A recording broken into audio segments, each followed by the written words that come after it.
তুমি ভুলে গেছো অনন্তকাল তুমি যাকে পূজা করছো সে তোমার আত্মাকে তুমি ভুলে গেছো, কিন্তু আমি ভুলিনি।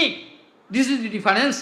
আমার কাছে infinite past is as true as the infinite present and infinite future also the same. একই। কেন?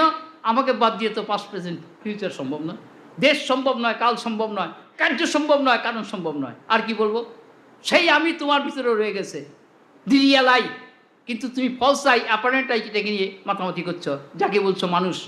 সেই আবার কন্ডিশন করেছে কারো বাবা, কারো মা, কারো দাদা, কারো দিদি, কারো স্বামী, কারো স্ত্রী, কারো ভাই, কারো বোন, so and so. All titles দিয়ে কেমন সুন্দর ড্রামা খেলছে। মাছটা খুলে যাচ্ছে রাত্রি ঘুমের মধ্যে। কে কার? তুমি কার? কে কার? এখন মুশকিল হচ্ছে এগুলো ধরিয়ে দেবার যদি একজন পাওয়া যায়, তার মতো আর আপন কে গো?